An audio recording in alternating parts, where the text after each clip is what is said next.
Hello అండి, చాలామంది chemotherapy తీసుకునే వాళ్ళు మనకి కీమోపోర్ట్ అని డాక్టర్ సజెస్ట్ చేశారు. అసలు కీమోపోర్ట్ అంటే ఏంటి అని డౌట్స్ ఉంటాయి. సో ఈరోజు కీమోపోర్ట్ అనేది ఎందుకు పెడతారు అనే దాని గురించి మాట్లాడదాం. కీమోపోర్ట్ అంటే అది మనకి కీమోథెరపీ ఇవ్వడానికి ఒక ఛానల్, అదొక బటన్లా ఉంటుంది. అది మనకి డైరెక్ట్గా మెయిన్ రక్తనాళాన్ని ఏదైతే గుండెకి వెళ్తుందో దానికి కనెక్ట్ చేస్తారు. సో దట్ మీకు గడుకొకసారి పేషెంట్ని పొడవాల్సిన అవసరం ఉండదు. అండ్ ఎవరైనా పెట్టినప్పుడు కానీ సిస్టర్స్ కానీ వాళ్ళు యూజ్ చేసేటప్పుడు చేతులకి వాటికి దెబ్బలు లేకుండా ఉంటాయి మ్యాక్సిమం వరకు. అండ్ ఇంకొక బెనిఫిట్ ఏంటి అంటే ఎక్స్ట్రావెసేషన్ ఇంజరీ అంటారు. ఎక్స్ట్రావెసేషన్ అంటే జనరల్గా మనకి కీమోథెరపీ మన చేతికి కానీ ఎక్కడైనా వెజల్కి కానీ పెట్టినప్పుడు ఆ రక్తనాళం నుంచి బయటకి కీమోథెరపీ వచ్చి స్కిన్ అంతా కాలిపోయే అవకాశం చాలా ఎక్కువగా ఉంటుంది.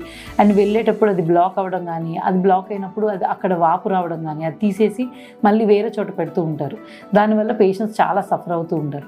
సో అలా సఫరెన్స్ లేకుండా ఉండి పేషెంట్కి ఎక్స్ట్రావెసేషన్ అంటే ఈ రక్తనాళం నుంచి బయటకు లీక్ అయ్యి కీమో పేషెంట్కి కొత్త రకమైన మళ్ళీ కాంప్లికేషన్స్ రాకుండా ఉండడానికి కీమోపోర్ట్ చాలా హెల్ప్ చేస్తుంది.